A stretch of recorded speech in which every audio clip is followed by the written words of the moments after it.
Intro Revista Psicotub Año 7 Edición 5. Bienvenido, estimable psicotuber, a la más reciente edición de nuestra bien amada revista. Te traemos el menú correspondiente a mayo. Esta revista es producida y editada por Horacio González Rodríguez, psicólogo, coach PNL, emprendedor y escritor. En la presente edición nos dividiremos en 4 partes. Nuestro primer artículo trae como título La importancia de la libertad de expresión, en donde reflexionaremos acerca de lo que significa tanto libertad de expresión como de prensa y lo que contiene cada una como aporte, tanto para el individuo como para el colectivo social en general. En nuestro segundo artículo te traemos nuestra ya muy gustada y acostumbrada sección psicobiografías, en la cual te traemos la vida, obra y legado científico y profesional de Dylan Evans, el cual fuese discípulo de Lacan. En nuestro tercer artículo te traemos un artículo titulado Historia y origen del Día Mundial de Star Wars, y en nuestro cuarto y artículo final te traemos un texto que trae por nombre Cuestión de humildad, en donde reflexionaremos acerca de sus definiciones y de cómo diferenciarla de la falsa modestia, culminando con nuestro acostumbrado cierre de reflexión y comentarios finales. Una vez más, gracias Hispanoamérica por todo su apoyo y el crecimiento constante que nos aportan día con día y que nosotros esperamos poder retribuirles con novedades a mediano y largo plazo. Una vez más, gracias y que Dios les bendiga.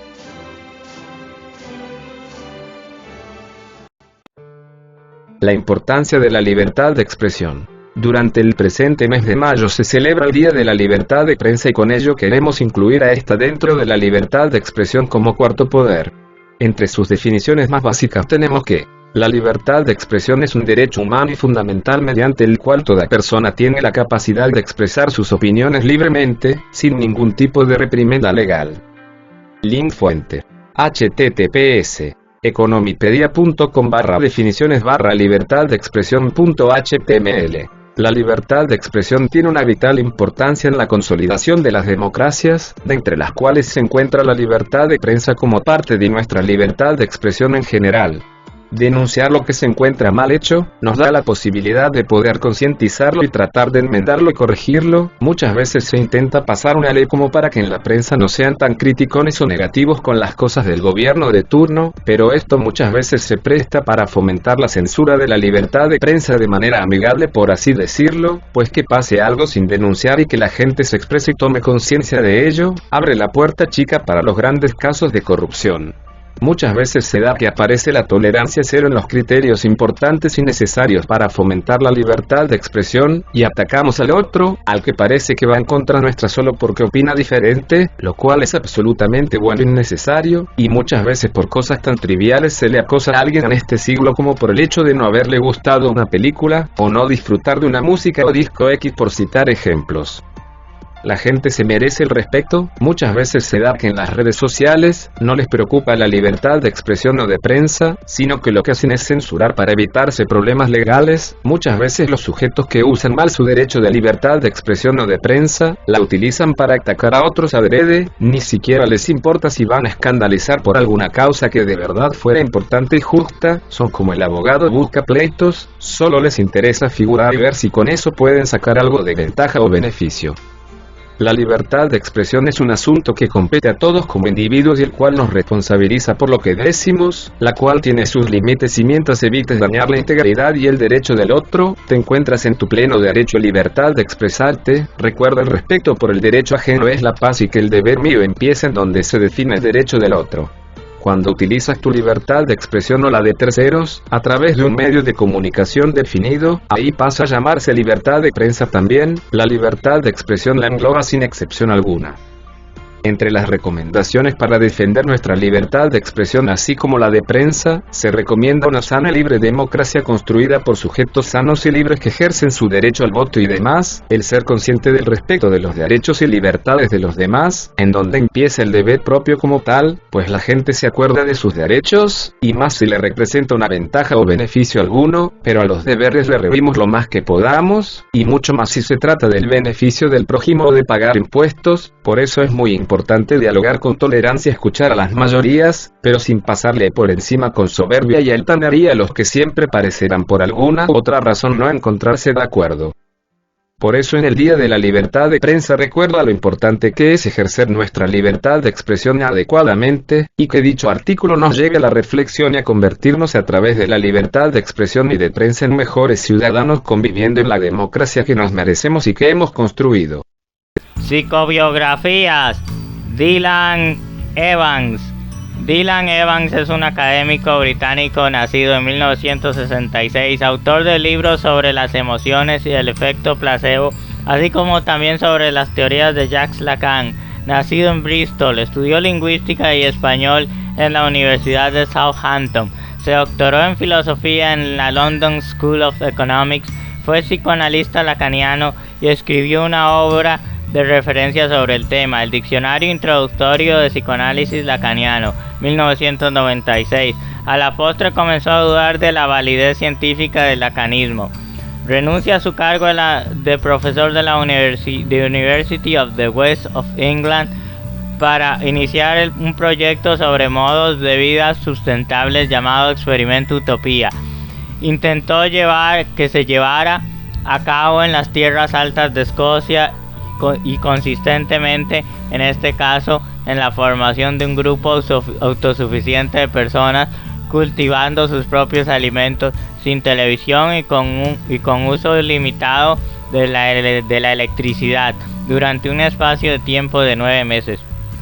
Fue brevemente profesor de Ciencias del Comportamiento en la Escuela de Medicina en la University College Cork, donde recibió en el 2010 el premio del presidente para la investigación sobre las formas innovadoras de enseñanza, President's Awards Research on Innovative Forms of Teaching. La inteligencia de riesgos es una de sus áreas de investigación. En la primavera del 2010, Evans fue acusado de acoso sexual a una colega cuando le mostraron un artículo publicado sobre el sexo oral entre los murciélagos de la fruta. El fallo resultante del Tribunal Supremo de Irlanda arrojó como resultado la existencia del acoso, pero con una especificación para este último como de mínima gravedad. Críticas a Lacan. En su ensayo de Lacan a Darwin 2005, Evans, historia del periplo que lo llevará a su desencanto hacia las ideas, de las ideas lacanianas hasta sus ideas actuales. Evans no deja de autoacusarse por su credulidad con respecto a las teorías de Lacan.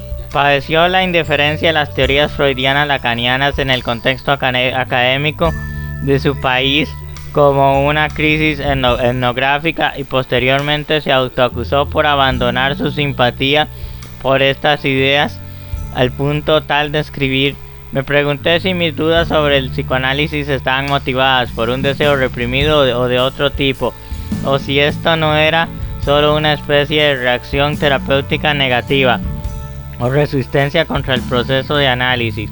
Observó las objeciones de los lacanianos para con su conversión que los guiaba más que una búsqueda de la verdad, una relación afectiva con las ideas de las que se habían vuelto acólitos. Su interés por el psicoanálisis de Lacan lo llevó a viajar a Argentina, a París, a Estados Unidos y regresar a Gran Bretaña. Intentó dar unidad a la retórica extravagante de Lacan con el fin de abrirla a escrutinio y crítica. En ese intento fue cuando comenzó a dudar, parar por fin de sufrir una conversión, específicamente a partir de los seminarios de Darwin, donde figuras como Daniel Dennett y Steven Pinker exponían su visión sobre Darwin. La conclusión final de Evans pudiera resumirse en que, según él, las teorías de Lacan deben su buena vida a la mala comprensión de la ciencia. A este respecto merecía para él atención la distinción clara sobre el proyecto vivo de Lacan, quien se consideraba un psicoanalista y no un teórico literario. Así, en un periplo observó que la receptibilidad que tuvo y tiene la obra de Lacan tanto en París como en los países de Latinoamérica, el uso clínico de la obra lacaniana es lo que objeta tanto a lugares como Argentina y lugares como París, e incluso el mismo Lacan puesto en una tendencia observada por Evans mismo habría sido tomada al pie en dichos lugares. En Buenos Aires pudo acoger un dato alarmante. Según él, allí hay más psicoanalistas per cápita que en cualquier otra parte del mundo, incluso en Nueva York. Asimismo, en Buenos Aires el paradigma psicoanalítico es masivo. El 70% de los psicólogos recibidos terminan siendo psicoanalistas. En países de habla inglesa, sin embargo, la obra lacaniana carece casi totalmente de uso clínico y solo halla su aplicación en el estudio literario y de la cultura. En un paso por la Universidad Estatal de Nueva York en Buffalo, pudo apreciar el caso de que distinguidos psicoanalistas solo tenían salida como docentes en departamentos de literatura comparada. En este lugar en Estados Unidos, donde Evans se asombra del desconocimiento de la totalidad de la obra lacaniana, dado el uso que ellos hacían de la obra lacaniana, con ello demostraban su incapacidad para advertir la deficiencia clínica de las teorías lacanianas. Asimismo, su paso con doctorado, incluido por la London School of Economics, fue relevante para su definición. Si bien la síntesis final que Evans hace sobre la obra de Lacan es negativa, no deja reconocer que algunas cualidades señeras se pueden observar en este ensayo de dos tipos de Lacan: uno que finalmente se reprueba totalmente y que termina siendo el Lacan verdadero, y otro que fuera un malogrado pionero de los actuales paradigmas en la psicología. En cuanto a lo reprobable en Lacan, Evans observa hay una mala comprensión de la llamada naturaleza humana. Esa mala comprensión estaría movida por su consideración de la lingüística desde un punto de vista literario, tal como uno de sus maestros inspiradores, Ferdinand de Saussure. La figura de Lacan como intelectual renacentista habría sido también contraproducente, puesto que habría propiciado el halo de misterio ligado a su enseñanza y a su consideración palmaria como una figura fetiche. Esto también observa estaría ligado a la cacareada oscuridad del psicoanalista, por lo cual su mensaje nunca parecía hacerse evidente. El carácter hechiceresco de sus seminarios entonces sería una consecuencia evidente. Los resultados de la mejora clínica propiciados por la clínica lacaniana serían para Evans casi reducibles a cero. Cada vez que tuve éxito en ayudar a alguien, siempre era porque había puesto mi teoría lacaniana a un lado por el momento y simplemente respondía a la intuición, la empatía o el sentido común. Una de las razones de la incomprensión de la tan mentada naturaleza humana se haría más evidente en la más evidente para ver así en la intención, por ejemplo, de Lacan de que el tratamiento de desarreglos psíquicos giraba en torno al análisis lingüístico de las expresiones del paciente. Por su parte, la fórmula acuñada por Lacan de sujeto supuesto saber sería poco más que una obviedad. Encerraría la clave de la cura del paciente por sí mismo y por tanto dicho concepto de forma encriptada albergaría con fin de dar importancia a la figura analista. En los lugares donde el psicoanálisis habría sido tomado al pie de la letra, París y América Latina más que nada, habría una tendencia dogmática acerca del psicoanálisis como el último Lacan. Allí se horrorizaban de la hermeneutización del psicoanálisis, o dicho de otra forma, aún de la aplicación de su aplicación a otras áreas de investigación. Esto sería dogmático. Cerrar el psicoanálisis tanto a la crítica empírica como a su transformación en otras disciplinas. De este modo, Evans interpretaría mayor infalibilidad de Lacan, aún mayor que la de Freud, como una mera proyección a sus discípulos, quienes pusieron a Lacan en la posición sujeto supuesto saber, es decir, término de Lacan para la posición del analista vis a vis con el paciente. Más adelante Evans trata de demostrar cómo el mismo Freud ya albergaba una tendencia a reducir sus investigaciones a la lingüística y la cultura por carecer de medios más precisos para su investigación. Lacan habría inventado a Freud lingüístico cultural, haciéndolo por ello, sino inmune, resistente a la refutación de la biología moderna. Pero a su vez, como sospecha Lacan y el mismo Evans, deja claro, ya estaba en Freud el germen de esta tendencia. Esto se ve claramente cuando Evans hace la crítica de la noción de pulsión de muerte de Lacan. Al parecer, Lacan habría llevado la noción de la pulsión a una instancia semántica vacua por no poder contextualizarla en un marco biológico. De ello se seguiría su crítica a James Strachey, cuando este igualó el instinct a pulsión Trieb. El abismo ontológico masivo que Claude Lévi-Strauss viera entre la naturaleza y la cultura sería una de las posibles génesis de esa idea tan arraigada en Lacan. Como consecuencia, ya ningún término es en Lacan sino una metáfora, una relación de significantes. Esa división que cristaliza en Lacan, Lévi-Strauss y otros antropólogos en dos mundos separados dio en Evans, no obstante,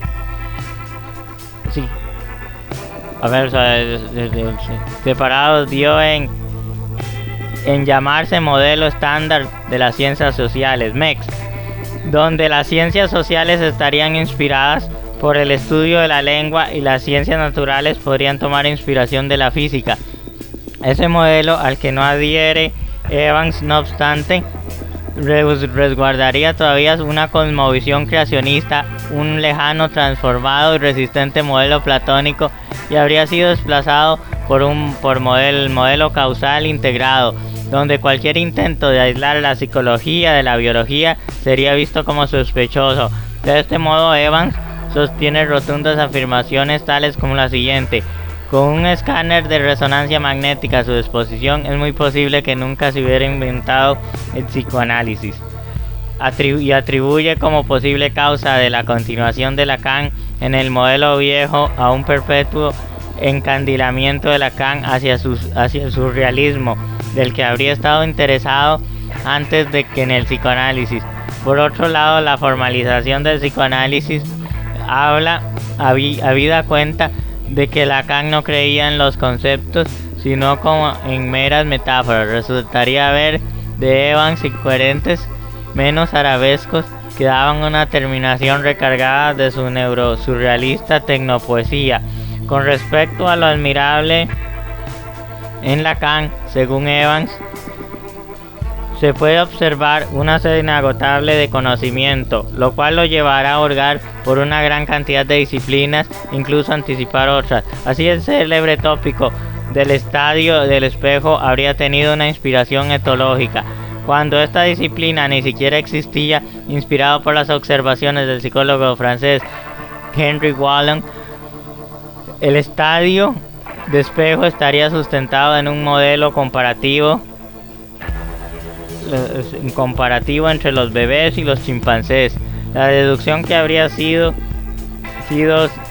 que alrededor de los 6 meses, tanto unos como otros sentirían fascinación por su reflejo en el espejo, con el dato agregado de que el chimpancé, a diferencia del bebé, al poco tiempo se desentendería de dicha fascinación.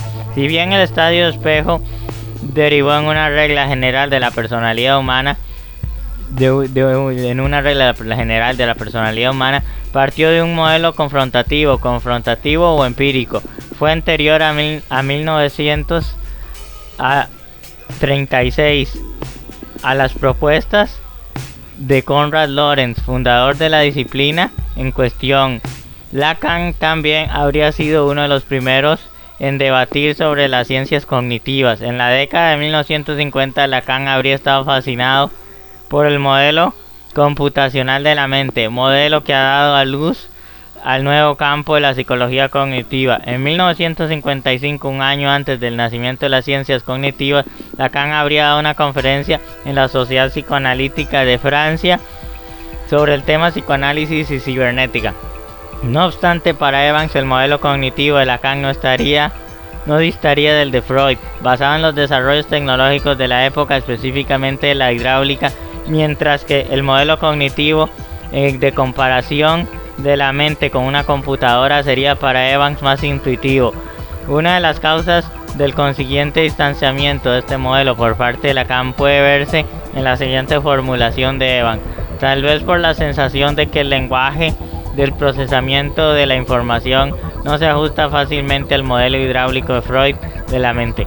Tal vez incluso se dio cuenta de que la naturaleza digital de la primera era incompatible con el carácter analógico de la segunda. En suma, Evans observaría en una obra integral de Lacan un patrón de distanciamiento desde el mundo empírico de la biología al mundo metafísico de las estructuras. Algunas obras de Evans: Introducción a la Evolución, 2001, Emoción, Ciencia del Sentimiento, 2001, Introducción a la Psicología Evolutiva, 1999, Diccionario Introductorio de Psicoanálisis Lacaniano, 1996, link, fuente, Wikipedia, y listo, con eso hemos terminado.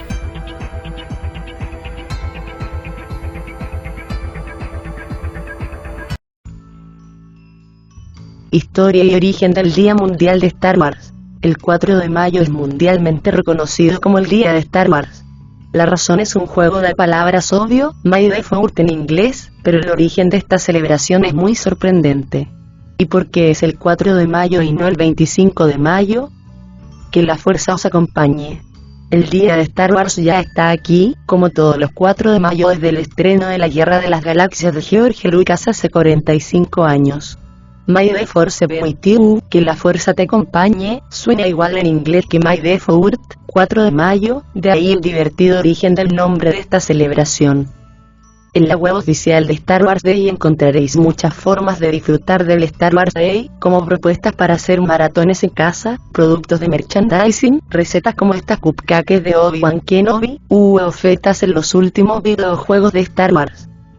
¿Pero quién fue el primero al que se le ocurrió ese brillante juego de palabras? El origen de esta pun intended, al menos de su primer uso conocido, es bastante sorprendente. Como todas las expresiones, con el uso y el paso del tiempo que el 4 de mayo era el día de Star Wars fue asimilándose entre los fans.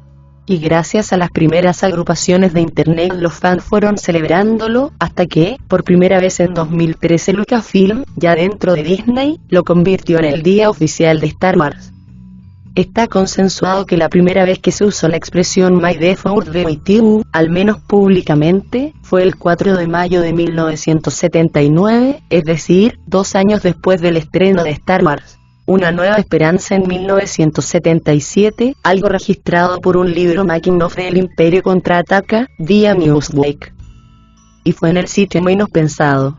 Un anuncio pagado por el Partido Conservador de Reino Unido en el periódico London Evening News para felicitar a Margaret Thatcher por su victoria en las elecciones generales. May the Fourth be with you, Maggie. Congratulations. Thatcher sería primera ministra hasta 1990, y su mandato comenzó un 4 de mayo.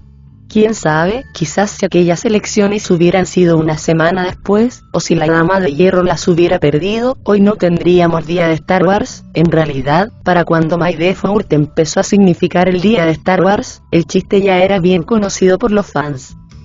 Y fueron estos, agrupados en asociaciones Facebook, quienes decidieron que fuera un día de celebración, adelantándose a Lucasfilm y Disney, que tardaron varios años en subirse al carro y darse cuenta del potencial en marketing de tener un día oficial para celebrar la saga cada año.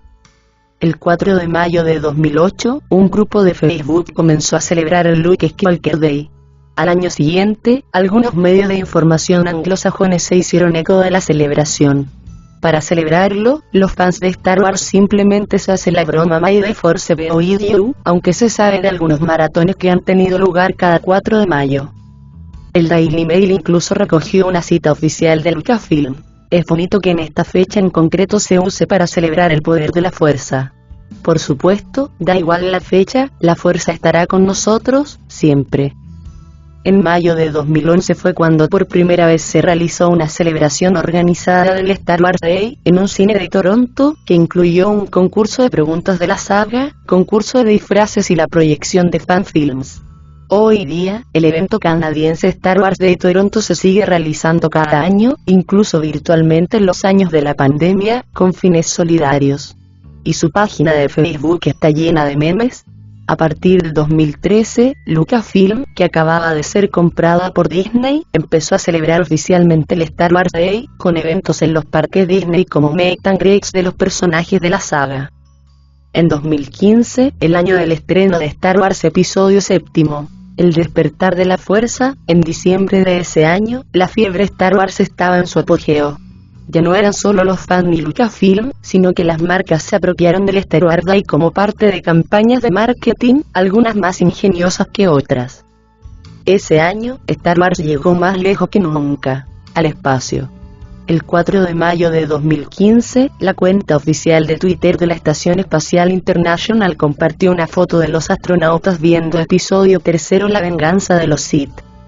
Dado el impacto que la saga Star Wars ha tenido en múltiples generaciones desde 1977, no sería raro imaginar que muchos de los que estuvieran viendo la película a 400 kilómetros de distancia de la Tierra soñaron años antes con viajar al espacio gracias a la epopeya galáctica de George Lucas. El 4 de mayo en la historia de Star Wars. Con el ritmo de lanzamientos de Star Wars que la nueva Lucasfilm ha realizado en cine y sobre todo Disney, no es raro que muchos hayan coincidido con el Star Wars Day.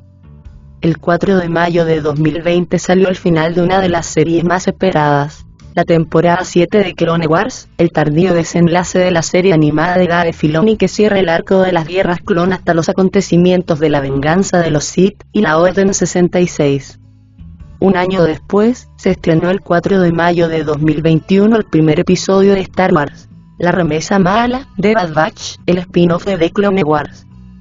Otros estrenos menores incluyen el lanzamiento en Disney+ de episodio 11, el ascenso de Skywalker y la serie documental Disney Diary, de Mandalorian, ambos también el 4 de mayo de 2020. ¿Por qué no el 25 de mayo? Aunque ya está extendido que el día de Star Wars es el 4 de mayo, todo el mes tiene un gran significado para la saga. Algunos fans han querido celebrar también el 5 de mayo, como Revenge of the Fifth, y el 6 de mayo, como Revenge of the Sixth, mientras Mark Hamill, Luke Skywalker, celebra todos los días, aunque sea recordando el meme que más odia. El otro día de Star Wars es sin duda el 25 de mayo, fecha en la que cumple años la saga, pues fue el 25 de mayo de 1977 cuando se estrenó La Guerra de las Galaxias, episodio 4, Una nueva esperanza. Pero si el día de Star Wars no es el 4 de mayo, es porque estaba pillado. Y es que desde el 2006 se reconoce el 25 de mayo como el Día del Orgullo Friki, una conmemoración que curiosamente nació en España, organizado por el bloguero señor Hugo Germán Martínez. Cada año se realizan desfiles de disfraces y otros eventos multitudinarios por todo el mundo, una fecha escogida por ser el aniversario de Star Wars. Hoy día, el 25 de mayo suele ser otra fecha escogida por Lucasfilm para estrenar películas o series. Han Solo, Star Wars Story se estrenó el 25 de mayo de 2018, y Obi-Wan Kenobi, la esperadísima serie con Ewan McGregor, llegará a Disney+ con un capítulo doble el 27 de mayo de 2022, para que coincida con el viernes. A su vez, la próxima edición de la Star Wars Celebration, el evento bianual, con un año de espera extra por la pandemia, se celebrará del 26 al 29 de mayo de 2022 en Anaheim, California, donde esperamos noticias de series como Tales of the Jedi y videojuegos como Jedi Fallen Order 2. Link fuente: https www.wiconsolas.com/reportajes/Star-Wars-Day-Historia-Grande-Anécdotas-Serie-29-61.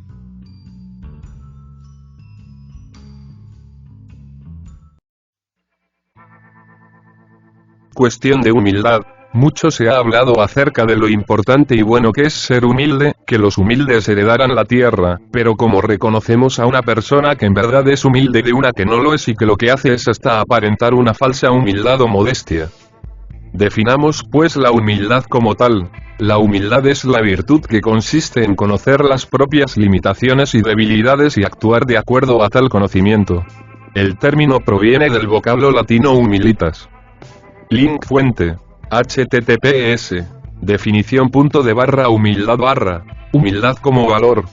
La humildad como valor se refiere a una cualidad de la persona que se baja frente a los demás, porque reconoce la igual dignidad de cada ser humano en tanto que todos vienen de la tierra. Este último sentido hace de la humildad una actitud relacionada con la virtud de la modestia. La humildad puede ser una cualidad humana independiente de la posición económica o social. Una persona humilde no pretende estar por encima ni por debajo de nadie, sino que sabe que todos son iguales, y toda existencia tiene el mismo grado de dignidad. De allí que ser humilde no implique dejarse humillar, pues la humildad no supone una renuncia a la dignidad propia como personas. ¿Cómo se aplica el valor de la humildad en la vida cotidiana? Características de la humildad. En tanto virtud, la humildad reúne una serie de características manifiestas en el comportamiento. Algunas de esas características son: comprender la igualdad y dignidad de todos los sujetos, valorar el trabajo y el esfuerzo, reconocer, aunque relativizar las virtudes propias, reconocer las propias limitaciones, expresarse con afabilidad, actuar con modestia, sencillez y mesura, percibir las relaciones sociales desde la horizontalidad, escuchar a los demás y tomar en cuenta sus opiniones, respetar genuinamente a los demás. Humildad como origen económico. La posición económica de los pobres y desfavorecidos, pobres de la tierra, suele asociarse a la palabra humildad. Una persona humilde, en este sentido, es alguien que proviene de un hogar de escasos recursos y sin mayores posibilidades de prosperar. Link fuente. https. www.significados.com/humildad/. Ahora revisemos que por un lado lo contrario de la humildad es la soberbia, que la definimos de dicha manera. La palabra soberbia proviene del latín superba y es un sentimiento de valoración de uno mismo por encima de los demás, sobrevaloración del yo respecto de otros, es un sentimiento de superioridad que lleva a presumir de las cualidades o de las ideas propias y menospreciar las ajenas. La soberbia se diferencia del orgullo en que este último es disimulable, apreciado cuando surge de virtudes o de causas nobles, y la soberbia manifiesta el deseo de ser preferido por otros, basándose en la satisfacción de la propia vanidad, del yo, del ego. Se puede decir que el orgullo puede derivar para la soberbia. La soberbia es una actitud orgullosa consistente en la perspicacia de aquella persona que se envanece a sí misma. Link fuente. https. www.significados.com/soberbia/. Pero hay otra cosa que también es diferente, en ella se oculta la soberbia por dentro o debajo de la persona y es aquella falsa humildad, en definición. Comúnmente se conoce que la falsa modestia es la peor de las soberbias. Concretamente, la falsa modestia es la capacidad de parecer, falsamente, tímidos mientras explicamos lo buenos que somos. Según Freud es la especialización en excusaciones non petitae excusaciones non richieste, las cuales significan exactamente lo que se quiere negar. La modestia es distinta que la humildad, la cual es virtud creatural que hace al hombre consciente de su propia finitud. En cambio, si te pregunta qué es la falsa modestia, en realidad es un verdadero engaño, pariente estrecha de la vanagloria proclamada. En los siguientes apartados te contamos qué significa la falsa modestia en diferentes contextos de nuestra vida. En ocasiones nos preguntamos por qué se usa la falsa modestia. Quizás en este momento se le ocurre a alguien que, lejos de alabarse a sí mismo, se denigra o se desacredita. Estas actitudes denigrantes pueden ser sutilmente útiles para favorecer el ser, ya que a menudo provocan sentimientos de tranquilidad. Un tópico de la falsa modestia podría ser decirle a un amigo me sentí como una idiota para que el amigo te consuele diciendo, pero no, lo hiciste bien. Otro ejemplo de falsa modestia sería ojalá no me sintiera tan poco atractivo para dar lugar a que te digan vamos, conozco a muchas otras personas que son mucho menos atractivas que tú. Descubre qué es la actitud según la psicología social. Hay otra razón por la que la gente se denigra a sí misma y alaba a los demás. Concretamente se hace para reducir al mínimo y dar poca importancia a su capacidad. Eso les permite reducir la presión relacionada con su rendimiento y rebajar el punto de referencia inicial para la evaluación de las prestaciones. Un ejemplo de falsa modestia son los entrenadores deportivos. Antes del partido decisivo, elogian la fuerza de los adversarios y destacan las debilidades sobre las que su equipo necesita trabajar. Los entrenadores transmiten una imagen de modestia y deportividad y preparan el terreno para una evaluación favorable, independientemente del resultado. Una victoria se convierte en el logro de un objetivo digno de alabanza y una pérdida se convierte en un hecho atribuible a la excelente defensa de los adversarios. La modestia, como decía Bacone, no es más que una de las artes de la ostentación. En sus distintas caras la falsa modestia nos manifiesta que el invisible es una persona dotada, pero rechaza todo reconocimiento público para no ser envidiado. Hace como si fuera normal y disimula lo bueno que es en lo que hace. Su necesidad es refugiarse de la envidia, cuya destructividad teme, con la certeza de que si no emerge en nada será amado y aceptado. En los demás produce la sospecha de ser engañado y de no saber realmente quién está frente a ti.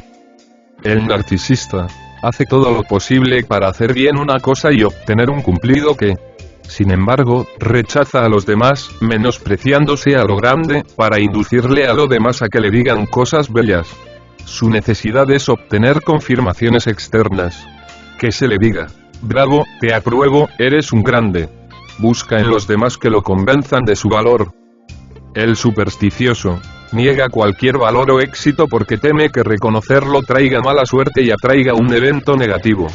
Su necesidad es no tentar porque para él, por alguna razón, afirmarse equivale a ser castigado. Cuando está con los demás crea una atmósfera de inminencia, de superstición y de precariedad que lo hace inquietante. El descontento siempre ve lo negativo de lo que hace y solo se da cuenta de lo que falta. Nunca puede sentirse feliz. Su necesidad es buscar metas continuas para no detenerse a reflexionar, en un perfeccionismo inapropiado. Provoca ira y agresividad en los demás. Su silencioso no sabes lo que podría hacer es egocéntrico y despectivo. Link fuente: https://que-on-la-in.com/que-es-falsa-modestia-falsa-falsa-5340.html. Y para no caer de falsa humildad tenemos que ser honrado. La sencillez y la honestidad suelen ser los mejores aliados para no parecer arrogantes. Enfatiza el esfuerzo. En vez de poner el acento en tus habilidades, usa una mejor estrategia, que es la que se basa en mostrar tu capacidad de esfuerzo y tu conocimiento de lo que significa un proceso para conseguir determinadas metas. Eso ayudará a las personas a comprenderte mucho mejor. Sé siempre agradecido. Conectar con los demás desde el agradecimiento sincero es una buena actitud. La gratitud siempre es una emoción que actúa como cohesionador social. Link fuente: https://2020-20-cara-vida-20-20-20-20-20-20-20-20-20-20-20-20-noticia-20-noticia.html. Recuerda por ejemplo que existen personas que enfrente de todos se van a echar basura para que los vean, así como que tan indignos son de ser o sentirse privilegiados, pero en sus redes sociales presumen lo grande que son solo ellos. Si una persona se muestra humilde o modesta disfruta de pasarle por encima a los demás y se alegra del fracaso o el mal ajeno, para nada es humilde en realidad. Hay personas que se encuentran esperando el momento en que sienten que les podrían poner atención para hablar de ellos y contar por ejemplo cómo fue que Dios les hizo el milagro y porque son especialmente indignos, cuando y de pasar algo así como cierto, es más bajo circunstancias regulares una persona de corazón humilde se guardaría el secreto de ser necesario para toda la vida y para sí mismo. Así como existen los clásicos de que hacen obras de caridad para que les vean y aplaudan, a las personas de soberbia y arrogancia, les molesta que otras personas diferentes a sí mismas destaquen y para colmo las critican de soberbias, las odian y dicen que les caen muy mal, pero las personas de verdad humildes de corazón, les reconocen con toda claridad y sencillez los méritos propios y de cada uno, tanto virtudes y defectos de los demás como los propios, son personas con visión de la realidad como tal, en cada uno de nosotros vive tanto la banalidad como la humildad y está en nosotros el reconocer cada una y equilibrarla, y recuerda que una persona humilde tiene los pies en la tierra, es cierto, pero además también puede tener puesto los sueños en lo más alto para beneficio de todos y de sí mismo. Y para finalizar, las personas soberbias suelen ser huecas y vacías, pero una persona humilde aprende a llenarse de un conocimiento más cercano a la sabiduría que comparte con todos y que ayuda a los demás a ser un poco más sabios y conocedores, mientras éste se vuelve más humilde mientras más sabe, y sigue aprendiendo con mucha alegría y sencillez.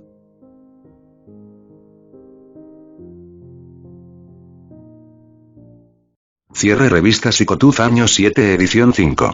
Hemos llegado al final de la más reciente edición de nuestra bien amada revista, los dejamos con nuestro acostumbrado cierre de reflexión y comentarios finales, les recordamos seguir suscribiéndose, compartir y comentar, dar me gusta o lo contrario, unirse a nuestro grupo de Facebook de la revista, continuar dejándonos sus donativos a nuestro PayPal en la cabecera del canal, adquirir mis libros La novela Neo Apocalipsis, Cuando los psicólogos escriben tonterías volumen 1 y 2, Psicología y videojuegos volumen 1, una vez más gracias por haber disfrutado de nuestra más reciente edición y Dios mediante nos vemos en la siguiente, chao y hasta pronto.